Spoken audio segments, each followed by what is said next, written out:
500,000 new jobs have been created since the last budget in October alone.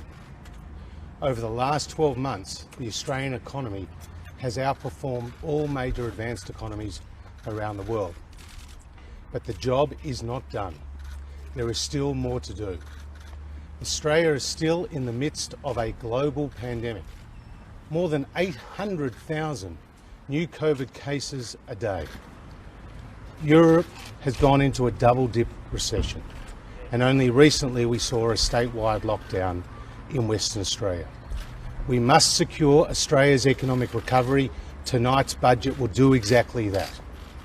Tonight's budget will invest more in our COVID health response to keep Australians safe.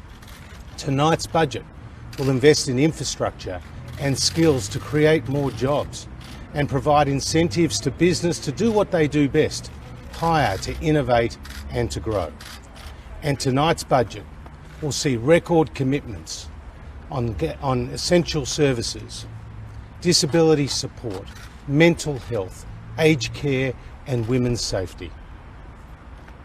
Australia's strong position today is not the result of luck. Australia makes its own luck. And tonight's budget will lay out the Morrison government's economic plan to secure Australia's recovery. Are there any questions? So in your second pandemic budget, how hard was this one to put together compared to the one in October? Well, every budget is challenging, and in a pandemic it's even more so.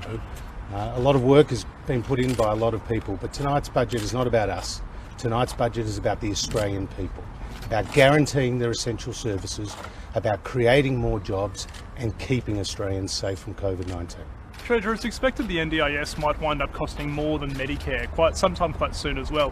How significantly are you going to have to change the NDIS to make it sustainable? Well, in tonight's budget you'll see additional funding for the NDIS. This is a wonderful program. It's made a profound change to the lives of Australians with disabilities and their families.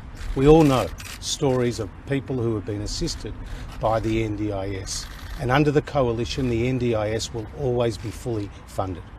We need to ensure it continues to remain sustainable, but under the coalition we are deeply committed to the NDIS and we'll always ensure that it's fully funded.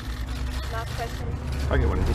Treasurer, at what point do you think next year the borders will open, and how much of a wildcard factor is the vaccine rollout speed?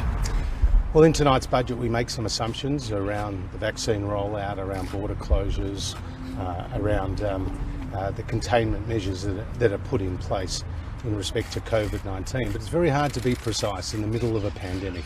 There's a lot of uncertainty globally, domestically, with respect to the virus. So tonight's budget has those assumptions in place, but the key point is we'll always follow the medical advice and we'll always do our best to keep Australians safe. Do you have a quarter in which you think it might happen? First, second, third, end of the year? No surprise, tune in at 7:30 tonight. Thank you.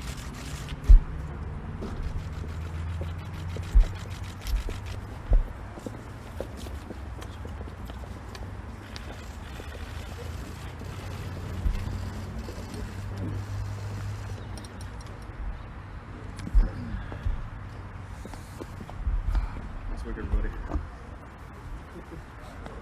Third time lucky, I think. We got that.